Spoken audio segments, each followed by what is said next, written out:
Note కేసులో MLA Sandra వీరయ్యకు 2 వారాల judicial custody విధించింది ఏసీబీ కోర్టు.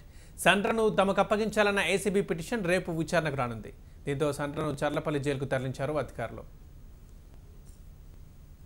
ఓటుకు నోటు కేసులో సత్తుపల్లి ఎమ్మెల్యే సండ్ర వెంకట వీరయ్యకు ఏసీబీ కోర్టు 14 రోజుల రిమాండ్ విధించింది. నిన్న వీరయ్యను అరెస్ట్ చేసిన ఏసీబీ ఈరోజు కోర్టులో హాజరుపరిచింది. ఈ కేసులో సండ్రను A5 నిందితుడిగా చేర్చారు.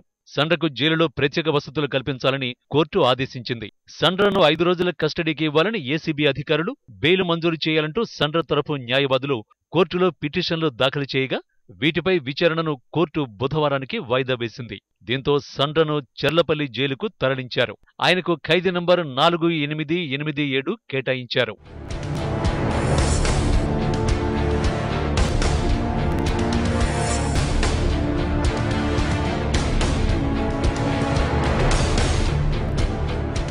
సండ్ర వెంకట వీరయ్య, సెబాస్టియన్ మధ్య కాల్ డేటా ఎలా బయటికి వచ్చిందన్న విషయాన్ని ఏసీబీ బయటపెట్టింది.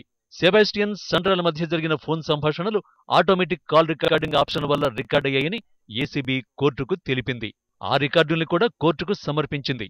ఈ సంభాషణల ఆధారంగానే సండ్ర అరెస్టు జరిగింది. మే 27 నుంచి 31 వరకు సండ్ర, సెబాస్టియన్లు మొత్తం 23 సార్లు ఫోన్లో మాట్లాడుకున్నారు. ఆ కాల్ డేటా ఆధారంగా ఏసీబీ పలు కీలక ఆధారాలు సంపాదించింది. మరోవైపు ఓటుకు నోటు కేసులో మరింత మందికి నోటీసులు రానున్నాయని చెబుతున్నారు.